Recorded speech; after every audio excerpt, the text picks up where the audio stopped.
Lección número 15 de Teología de las Misiones. Consagrémonos al Espíritu Santo en tiempo de Pascua. Recibe, oh Espíritu Santo, la consagración perfecta y absoluta de todo mi ser, que te hago en este día para que te dignes ser en adelante en cada uno de los instantes de mi vida, en cada una de mis acciones, mi director, mi luz, mi guía, mi fuerza y todo el amor de mi corazón. Yo me abandono sin reservas a tus divinas operaciones y quiero ser siempre dócil a tus santas inspiraciones. Oh Espíritu Santo, dígnate formarme con María y en María, según el modelo de tu amado Jesús. Gloria al Padre Creador, gloria al Hijo Redentor, gloria al Espíritu Santo Santificador. Amén. Vamos entonces, queridos hermanos, después de unas vacaciones de Semana Santa, a la lección número 15 de Teología de las Misiones. Introduzcámonos directamente en el tercer capítulo de nuestro texto, La misión de la Iglesia.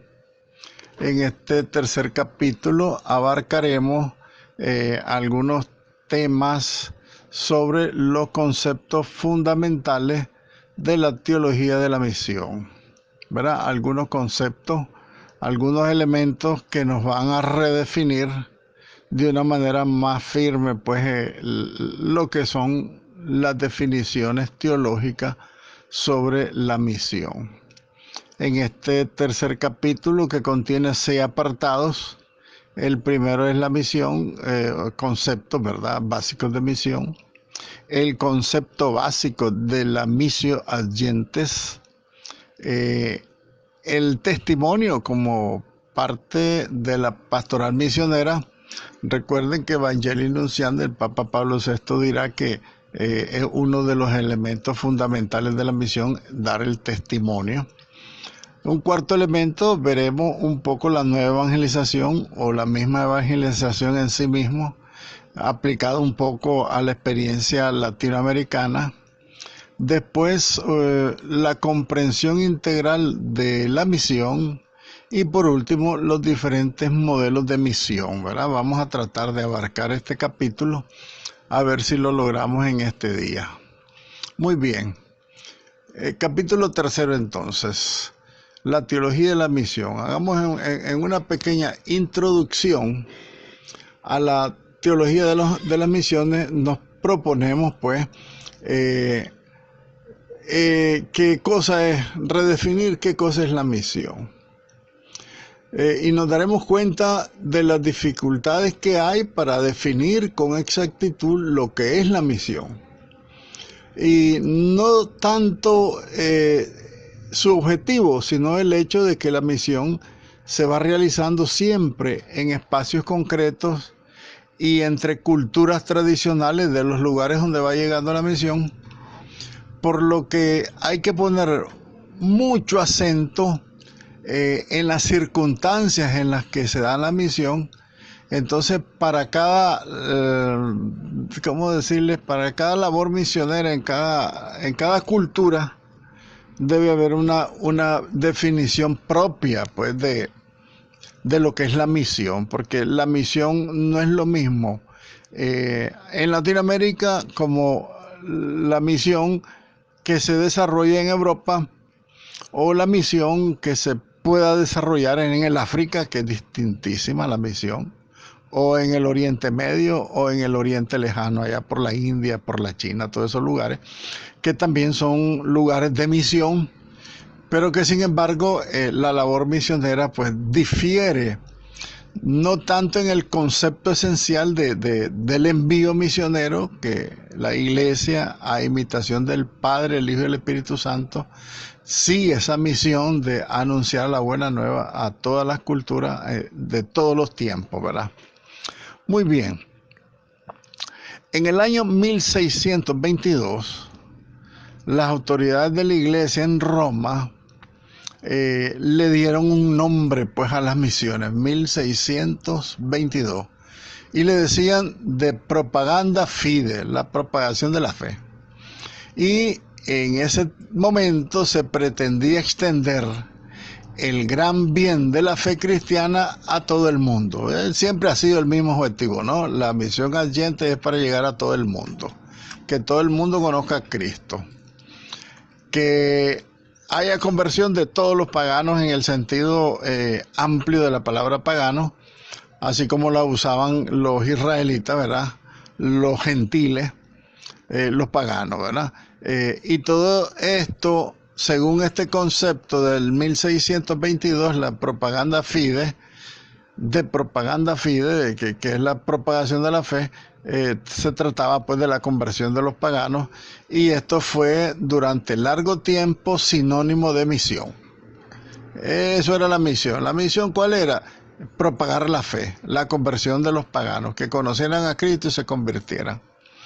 Y su sentido propio en ese momento de la labor misionera de la iglesia era predicar la buena nueva del evangelio a los que no conocían a Cristo, a los que no conocían el evangelio, posibilitándoles así entonces pues ese encuentro con Jesucristo. O sea, darles a conocer la persona de Cristo, toda su obra redentora, y que los que no lo conocían pues tuvieran esa posibilidad del encuentro con Él. Es decir, encontrarse en la fe con Cristo, ¿verdad? Felipe Nicolai, en 1556 al 1608 que muere, hablaba del reino de Cristo, ¿verdad? La extensión del reino de Cristo, y estaba convencido Felipe Nicolai de que Jesucristo se haría valer él sí mismo. Él mismo pues se haría valer para que fuera conocido paulatinamente como el fermento en la masa hacia todo el mundo. De cualquier manera que fuera, que pienso yo que la manera de Dios, pues Él tiene su forma de cómo llegarle a la gente. También que a la misión le corresponde también la construcción de comunidades cristianas. Una vez que se anuncia el evangelio, se da a conocer a Cristo, se da la posibilidad de estas culturas se encuentren con Cristo en la fe, lo conozcan. De esa manera se expande el reino de Cristo, y de alguna manera entonces se iban formando comunidades cristianas, o se iban creando las nuevas iglesias locales, católicas por supuesto, a la cabeza de los legítimos pastores, pues obispos, sacerdotes. Y también para que se diera el aumento de asociaciones cristianas en el mundo, en ese mundo de las otras religiones, que ha sido algo que generalmente pertenece al pensamiento cristiano. Esto se correspondía con el pensamiento reformador y alcanzó su punto culminante en círculos católicos hasta llegar a identificar la misión con la misma fundación de la iglesia, ¿verdad? Que nos mandó Cristo. Él fundó la iglesia y nos mandó a continuar su fundación en los otros lugares donde no se había predicado el evangelio. Entonces se describe en este sentido, pues esta definición del 1622 como la superación de la frontera. O sea que la misión era una función pastoral de la iglesia que iba rompiendo fronteras, superando fronteras, dice el texto, ¿verdad? Ya el mismo Papa Pío XII caracterizaba a los misioneros, y a Pío XII en 1940 y pico, porque Pío XII, recuerden que estuvo en la Segunda Guerra Mundial en 1945. Entonces ya para ese tiempo, sosteniendo esta misma definición del 1622, que era la propagación de la fe, Papa Pío XII caracterizará a los misioneros como los héroes del evangelio, ¿verdad? Y en círculos católicos misioneros dieron pues mucho que hablar de estas escuelas de la misión, ¿verdad? Que habían en Munter en Alemania y en Lovaina, ¿verdad? Todo eso se fue dando de alguna manera en la concepción pues de la teología de las misiones. Muy bien, avancemos otro poco. Número 1 de los 6 apartados que tiene este tercer capítulo. La misión. La idea de misión se basa en la Sagrada Escritura. Ya en el Antiguo Testamento está incluida la misión de una manera muy superficial, pero con más claridad y de una mejor manera entendible en el Nuevo Testamento. Ya hemos hablado un poco pues de la teología de la misión en la Sagrada Escritura, pero estamos haciendo una breve reseña para ver si logramos un poco más la comprensión de la misión. En primer lugar, que la misión que Dios hace es una confirmación que la misión de la iglesia tiene de la ayuda divina y que después también la iglesia tendrá el encargo divino de ir a toda la gente. Así, por ejemplo, Dios envió un ángel con el siervo de Abraham para que ofreciera a su hijo una esposa. Recuerden ese pasaje del Génesis 24, versículo 7.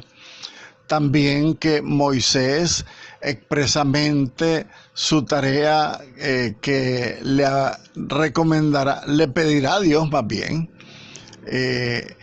Moisés legitima pues esta tarea de liberar al pueblo de Israel de la esclavitud de los egipcios, porque él había sido enviado por Yahvé, dice el Éxodo capítulo 3:15. También Gedeón comenzó sus discusiones con los amalecitas porque Dios le había prometido, ve que yo te envío. Es una promesa que Dios le da de un envío. Entonces Gedeón llega a los amalecitas y discute con ellos pues todo lo que debió discutir. Eso lo podemos ver en el libro de los Jueces, en el capítulo 6, verso 14. Por su lado, los profetas son los enviados por Dios. Tenemos el segundo libro de Crónicas 24, el libro de Jeremías capítulo 7. También el libro de la sabiduría nos dirá que el Espíritu Santo es enviado desde lo alto para revelar los planes de Dios. Sabiduría 9, verso 17. Por su parte, el profeta Isaías, que se ofrece a Dios para que Dios lo envíe, dice en la vocación del profeta en el capítulo 6, verso 8 de Isaías. También el ungido de Yahvé es enviado, según la profecía de Isaías. El ungido de Yahvé es enviado para dar a los pobres una buena nueva, una buena noticia, y para sanar a todos los que tienen su corazón roto, dice el profeta Isaías en el capítulo 61, esto es del tercer Isaías en el versículo 1.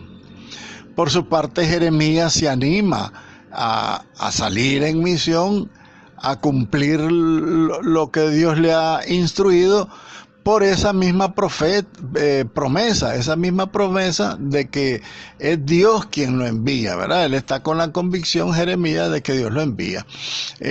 También vemos ahí en la vocación del profeta, en el capítulo 1 de Jeremías, el versículo 17. Por su parte, también el profeta Ezequiel es enviado a los descarriados hijos de Israel, dice Ezequiel en el capítulo 2, versículo 3. Por su parte, también en el Antiguo Testamento, el profeta Zacarías, a los pueblos que habían despojado a Israel, Zacarías es enviado por Dios pues para hacer su labor profética, misionera, pastoral, si ustedes de alguna manera pues. Nosotros tenemos que estar claros que los profetas fueron también pastores, porque ellos guiaban al pueblo con estos anuncios que Dios les mandaba.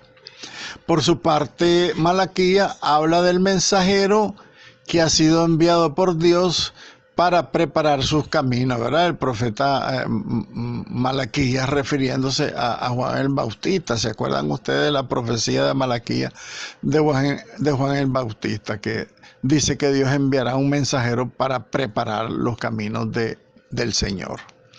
Muy bien.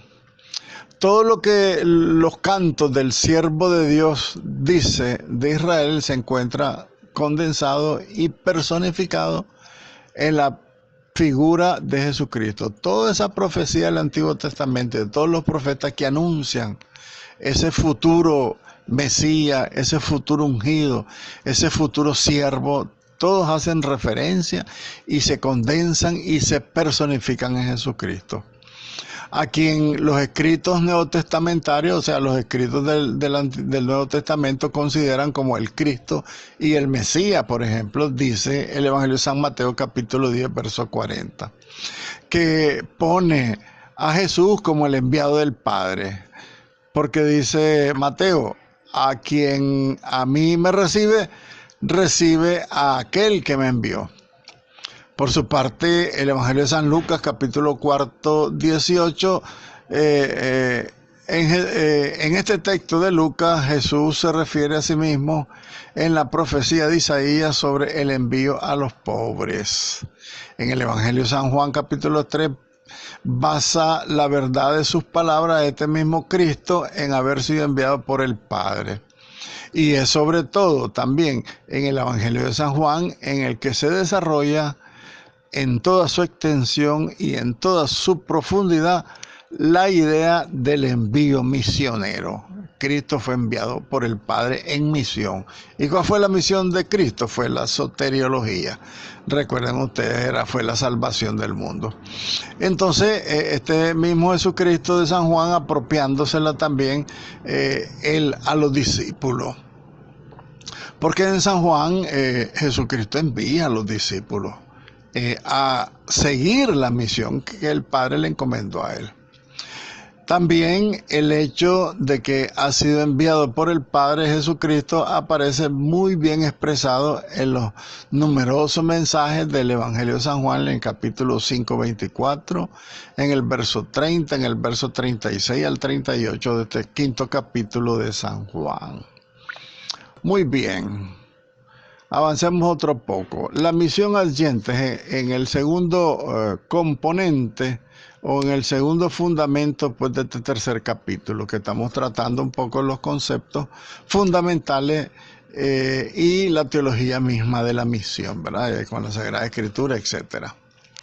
La misión adyente, que ha sido formulada esporádicamente desde el siglo XVI, y en general esta misión adyente en los últimos 100 años ha sido redefinida como misión. Hay que entenderla en este contexto como una especial missio ecclesia, la misión de la iglesia, ¿verdad? Porque de esta misión, se ocupó el decreto sobre las misiones del Concilio Vaticano II, el decreto adyente, que lo hemos referido muchas veces, que yo creo que al final tenemos que leer el decreto adyente del Concilio Vaticano II, porque ahí nos vamos a dar cuenta de todo lo que es la teoría y también la práctica y el testimonio de lo que es la misión adyente. Porque el decreto adyente, desde el número 6, define así a la misión. Dice el documento: las iniciativas particulares con las que los heraldos del Evangelio enviados por la Iglesia, yendo por todo el mundo, cumplen la tarea de predicar el Evangelio y de implantar la misma Iglesia en todos los pueblos y en todos los grupos que todavía no creen en Cristo, y que reciben todos estos enviados, todos estos heraldos del Evangelio, reciben comúnmente el nombre de misiones. Los misioneros que van en misiones, digamos algo así, ¿verdad? Entonces, estas se llevan a cabo, estas misiones, por medio de esa actitud misionera que tienen todos estos enviados, ¿verdad? Y la mayor parte de las veces se realiza en determinados territorios reconocidos por la Santa Sede, dice el decreto adyente número 6. Y en esta formulación conceptual, o sea, en este concepto que define el decreto adyente, se acentúan varios aspectos. Uno es que los portadores de la actividad misionera son los heraldos del Evangelio enviados por la Iglesia. Segundo, que los receptores de esta misión evangelizadora son los pueblos o los grupos que todavía no creen en Cristo. Tercero, también tenemos que decir que todavía no, esta palabra todavía no indica que la misión primariamente es una primera evangelización. En el mismo párrafo del decreto Allende número 6 que se hace referencia, no obstante a que las antiguas iglesias cristianas pueden volver a ser iglesias misioneras.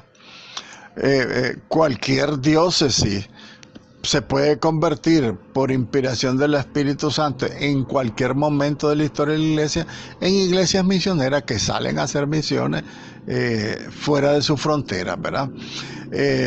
Un cuarto aspecto que tiene esta formulación del concepto de misiones en el decreto Allende es que el aspecto territorial y geográfico de la misión se orienta en el decreto de alguna manera hacia la visión antropológica y sociológica más que de territorios de misión.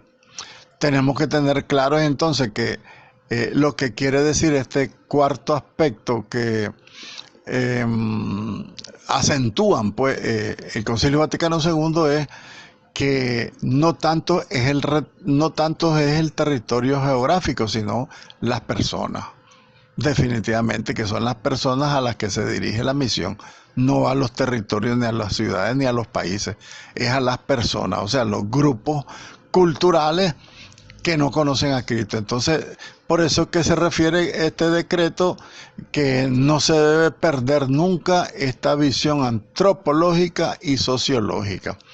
Y con estas dos palabras abarca pues la complementariedad que debe tener la misión adyente de la iglesia, que no es solamente anunciar a Cristo, sino elevar la dignidad de las personas que tengan un encuentro personal con Cristo, que celebren su fe, pero que también se les restituya la dignidad de personas, principalmente en aquellos países en que las personas son maltratadas por la injusticia, por la maldad, por la guerra, por el mismo pecado, etcétera, etcétera. Tantas cosas que inciden pues en el maltrato de las personas. Entonces, tener en cuenta la plenitud de la misión que con una visión antropológica, o sea, la persona en su totalidad, cuerpo y alma, y la visión sociológica, pues más que de territorios de misión, habla de hombres y de pueblos, de personas, de grupos de personas. Y un quinto elemento que se debe acentuar según estos aspectos de la definición del decreto Allende del Vaticano II es que la explicación que se adjunta a esta definición coloca en el mismo lugar como fin propio de la actividad misionera la evangelización y la implantación de la iglesia. Son varios aspectos entonces que debemos de tener en cuenta. Son enviados por la iglesia, se debe llegar a los que no conocen a Cristo, que también debe incluirse la primera evangelización, que más que el territorio son las personas y los pueblos, y finalmente pues que la actividad propiamente de la iglesia es la evangelización. Eso es lo más importante. Muy bien, continuemos y avancemos otro poco más. En los años 70, hablando de la misión Allende, en los años 70 se provocó una auténtica crisis misionera. Recuerden que ya estaba el decreto Allende del Vaticano II, que fue concluido este concilio en 1965. Entonces, después de 5 años, en toda la década de los 70, pues hubo una crisis misionera. ¿Por qué? Porque muchas de las sociedades misioneras, o sea, las comunidades de religiosos y religiosas, que se hicieron misioneros, pero también todas estas sociedades misioneras protestantes, quisieron cambiar el nombre de las misiones, ¿verdad? Las vocaciones misioneras descendieron, la palabra misión fue objeto de burlas y por su parte, la encíclica del Papa San Juan Pablo II, Evangelii Nuntiandi, de Pablo VI, perdón, Evangelii Nuntiandi de Pablo VI, que en esta encíclica el Papa quiere resaltar el objetivo misionero propiamente dicho, utilizando sin miedo las palabras. Habló del trabajo misionero, habló de los misioneros. Esta palabra del Papa fue interpretada de manera que Roma dejó de lado la palabra misión y la sustituyó por la palabra evangelización. Por eso el título, el mismo título que el Papa usó en su encíclica Evangelii Nuntiandi, el anuncio del Evangelio, la evangelización propiamente, eso quiere decir. Entonces, la misma Roma, pues como iglesia cabeza, quita el uso de la palabra misión y empiezan a utilizar la evangelización. Nosotros que somos de esta época, pues ya hemos oído mucho la evangelización va, evangelización viene. Vamos a evangelizar. El padre Juan está anunciando en la vigilia pascual que va a haber una misión evangelizadora aquí en la parroquia. De alguna manera, si nos podemos integrar, los que no tengan miedo, yo estoy todavía con miedo, tal vez por lo que ya soy viejo,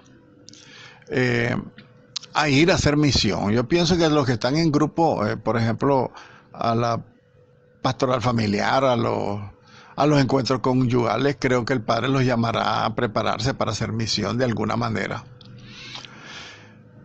Pero se le llama, pues, como les repito, la misión evangelizadora, que es la evangelización en sí misma. Pero en ese periodo de los 70, entonces perdí un poco el uso, la palabra misión, el trabajo misionero, los misioneros. Más bien se usó la evangelización. Ciertamente nunca se le quitó el título, pues, de misión evangelizadora. Siempre se han usado indistintamente las dos palabras.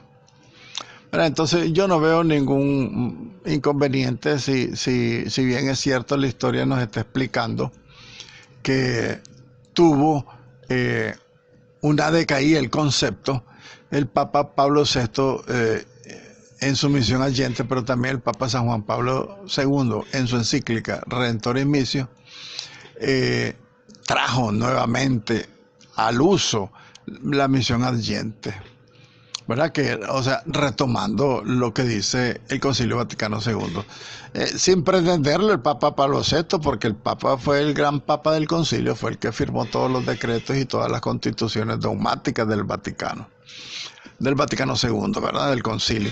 Entonces, es más que todo el uso que le dio la misma Iglesia, los mismos funcionarios, los mismos evangelizadores, la misma influencia sectaria de los protestantes, tantas cosas que inciden, ¿verdad?, en la misma cultura y en el mismo lenguaje que utiliza la Iglesia, o que utilizamos los cristianos, si ustedes quieren, para no revolver a la Iglesia con los protestantes. Muy bien, continuemos reflexionando con la misión Allente.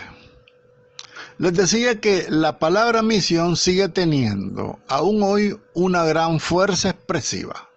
La palabra misión. Los teólogos pastoralistas hablan de la pastoral misionera de la Iglesia. Yo siempre también lo he usado. El trabajo pastoral de la Iglesia es eso, salir a hacer misión, ir a buscar a las ovejas. Y si con esto quieren expresar que nuestra pastoral mantiene algo de la actividad, de la dinámica de la actividad misionera, tiene totalmente sentido la palabra pastoral misionera. Pero si con esto quieren expresar una ampliación del concepto de misión, desde el Concilio Vaticano II, poniendo como demostración los primeros capítulos del Decreto Allente sobre las misiones, también podríamos caer en el falsear el sentido que da el concilio a las misiones, ¿verdad?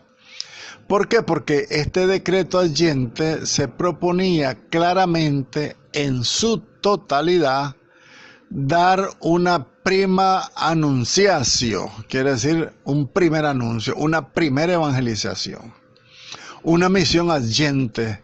Pero desdichadamente, yo no sé por qué dicen desgraciadamente aquí, los misioneros se dejaron arrastrar fácilmente por la palabra misionero, porque se asustaban incluso de pronunciar la palabra debido a sus cargas históricas, pero no se dieron cuenta de que así enmudecían, dándose cuenta además de que si todo era misión, nada era misión. Si todo era misión, nada era misión.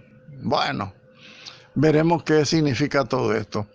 Al Papa San Juan Pablo II y al mismo Papa Pablo VI le interesaba tanto la misión que, para no ser mal interpretado, introdujo la expresión missio adyente, ¿verdad? Recuerden que en 1622 se empezó a utilizar esa palabra, la misión adyente, que la retomó el Concilio Vaticano II en su decreto adyente, y que también el Papa San Juan Pablo II lo retoma en sus propios documentos, porque esta expresión tiene la ventaja de que es clara, la misión adyente es clara, la misión de la gente, pero tiene la desventaja de que apenas se puede emplear como vocablo latino, que es ni en el púlpito, ni para la formación de una conciencia misionera, ni en las revistas. ¿Qué significa el término missio adyente? La palabra gente es la traducción de la palabra hebrea gohim, y su expresión griega es irvin y ovin soy. Estoy hablando en griego, ya me vieron. Y que se suele traducir en español como los paganos. Pues eso es el significado que tiene adyente, la palabra gente. Viene también del uso que le daba el pueblo de Israel en el tiempo de Jesucristo, los gentiles, ¿se acuerdan, verdad? Los gentiles son los paganos. Los que no conocen a Cristo, los que no son israelitas, los que no tienen la raíz de Abraham, etcétera, etcétera. Tantos elementos, pues, ¿verdad?, para definir la palabra pagano. ¿Qué significa pagano? Significan todos aquellos que no pertenecen al pueblo elegido de Israel, o que, bien, según el Nuevo Testamento, son los que no han sido bautizados, y que según también el Antiguo Testamento, los paganos son los enemigos de Dios, que no conocen al verdadero Dios, Yahvé, y que adoran otros dioses que no son nada, son falsos dioses, y cuando adoran a un falso dios se adora al demonio, etcétera. Pero también que por otra parte son también propiedad de Dios. Los gentiles son propiedad de Dios, todos los seres humanos son propiedad de Dios, son amados por Dios, son animados a alabar a Dios, y también los paganos son llamados a la eterna salvación. Entonces, por lo tanto, de ahí nace la misión del amor infinito de Dios por todos los seres humanos, judíos o no judíos, israelitas o no israelitas. En lo esencial, entonces, este concepto pasó al Nuevo Testamento, este concepto de la misión adyente, la misión a los paganos, y así se mantuvo y se mantiene hasta hoy, diría yo. Por lo tanto, se trata de un concepto teológico real, y tiene como tal, como un concepto real, tiene su existencia justificada. ¿Y cuál es la existencia justificada de la misión? Pues que Dios salió de sí mismo a redimir al hombre. Eso ya salir de misión, fue enviado por Dios. Jesucristo fue enviado. Cristo envió a los apóstoles junto con la iglesia salen al mundo a seguir anunciando ese envío que les hace Dios.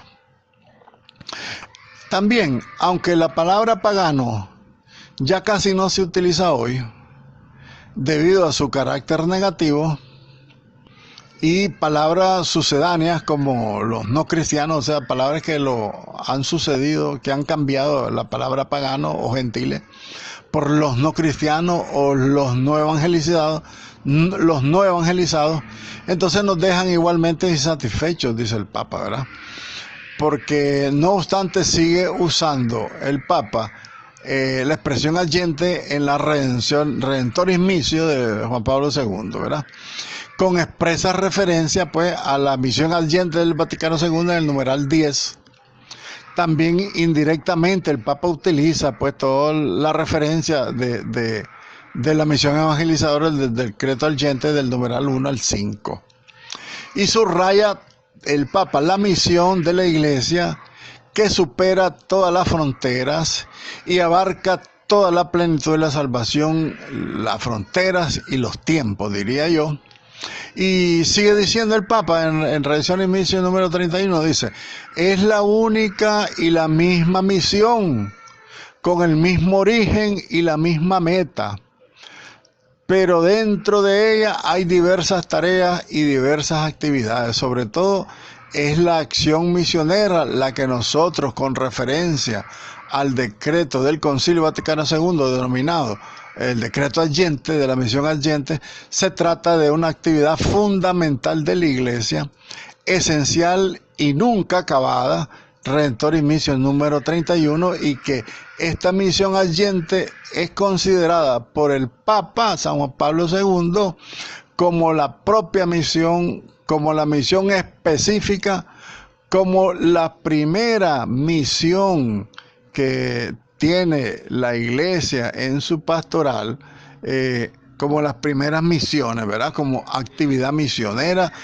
como trabajo misionero, y que no se trata propiamente de espacios geográficos, sino de pueblos, de personas, de grupos humanos, de relaciones socioculturales en la que Cristo y su Evangelio no son conocidos en esos grupos humanos, en esas relaciones socioculturales, donde Cristo, repito, no es reconocido, y en las que faltan comunidades cristianas lo suficientemente maduras para hacer que la fe se arraigue en el mismo entorno, en su misma cultura, y para predicar a otros hombres de esos mismos lugares de misión, salir para predicar a otros hombres, ¿verdad? Esa es propiamente la misión adyente, con referencia al decreto adyente en el numeral 32 de la Redentoris Missio del Papa San Juan Pablo II. Yo creo que con esto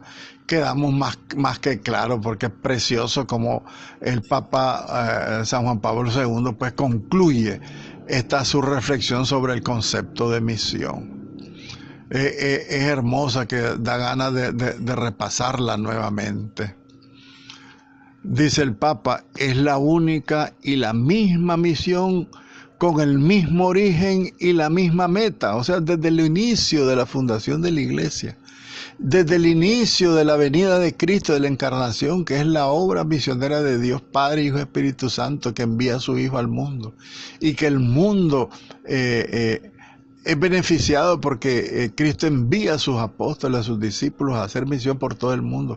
Hagan discípulos míos a toda la gente, porque así como yo fui enviado, yo los envío a ustedes. Yo voy a estar con ustedes. Tantas cosas preciosas que Jesús les dijo. Entonces dice el Papa, es la única y la misma misión, con el mismo origen y la misma meta, lo que tiene la Iglesia. Pero la diferencia es que hay distintas tareas y distintas actividades. Todo se puede hacer dentro de la misión. ¿Por qué dice el Papa? Pues la misión es específica porque inicia con las primeras misiones, como actividad misionera, como trabajo misionero, no tanto en espacios geográficos, sino en pueblos, en grupos de personas, en cultura, en relaciones socioculturales donde Cristo y su Evangelio no son conocidos todavía. Y que lleguen a conocerlo y lleguen a amarlo. Avancemos otro poco más. El testimonio, el número 3, el tercer elemento de los conceptos fundamentales y de la teología de la misión. El testimonio es desde su origen un concepto misionero. Evangelii Nuntiandi lo dice también la Sagrada Escritura. Veremos qué dice San Juan, qué dice Marcos, etcétera. Testimonio, es decir, es por esencia un elemento sine qua non de las misiones, desde su origen. es un concepto misionero la palabra testimonio. En su sentido activo, dar testimonio significa apenas se distingue en la tarea misionera, tal como se encuentra en el Evangelio de San Mateo, del 28-19, y de hacer discípulos a todos los pueblos. Dice San Marcos, la buena nueva quiere ser transmitida inmediatamente, o sea, de persona a persona, de pueblo a pueblo. Esto significa el testimonio, porque los discípulos fueron haciendo que los paganos conocieran a Cristo, creyeran en Él y lo amaran por el mismo testimonio de los apóstoles.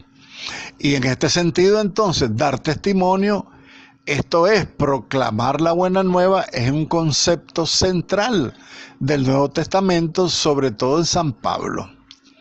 Recuerden que la palabra testimonio abarca en su contenido estos dos conceptos abstractos, evangelización y misión.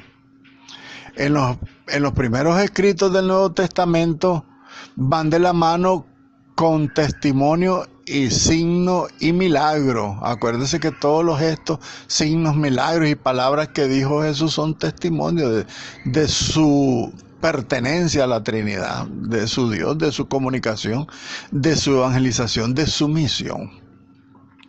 Por su parte, en los escritos de Juan, los escritos joánicos, y en otros pasajes más modernos del Nuevo Testamento, por ejemplo, la epístola a los Hebreos, las epístolas de San Pedro, las cartas pastorales de San Pablo, el testimonio se interioriza más y se usa con idéntico significado que el que tiene la existencia del cristiano, que como tal manifiesta a Cristo con su vida. Entonces, todos los escritos sagrados reconocen en el martirio la primera manifestación del testimonio, pero los escritos más modernos, antes mencionados, las cartas de los apóstoles, ¿verdad?, dejan de lado la dinámica que se esconde en el querigma. Acuérdense que el querigma yo lo incluyo dentro del concepto de testimonio, porque el querigma es anunciar una experiencia. Soy testigo. Por eso anuncio el querigma, el primer anuncio, que ese primer anuncio debe tener tanta convicción que convenza.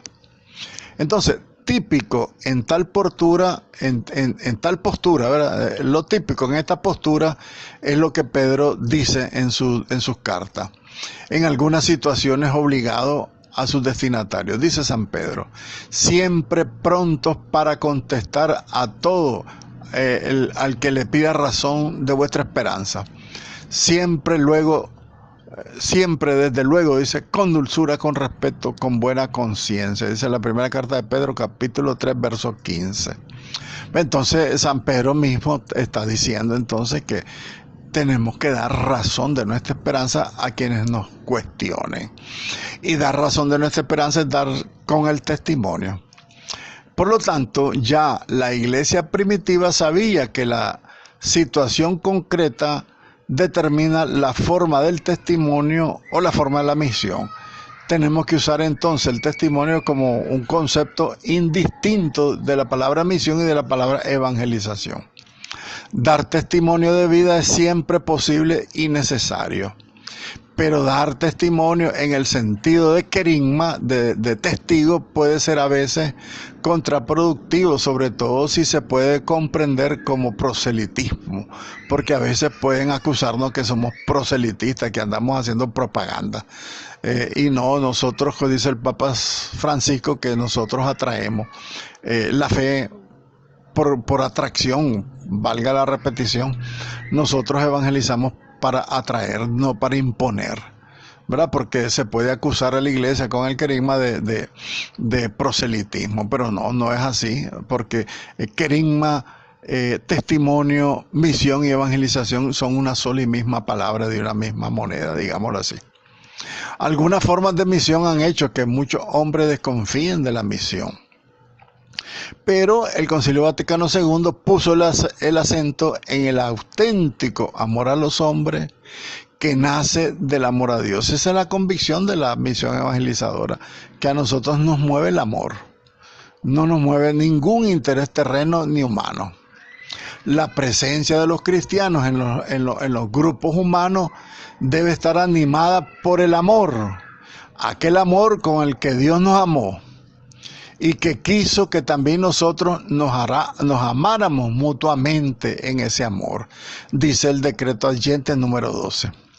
Entonces, aquella expresión de los Hechos de los Apóstoles 2:44, que todos los creyentes vivían unidos y tenían todo en común, debe seguir en nosotros la convicción de que todos los cristianos nos sentimos queridos por Dios y que todos los cristianos en este tiempo de la iglesia naciente, que todo el pueblo quería a los cristianos, porque dice, todos los creyentes vivían unidos y tenían todo en común, dicen los Hechos de los Apóstoles. Eso significa que a los cristianos los querían en el pueblo de Dios.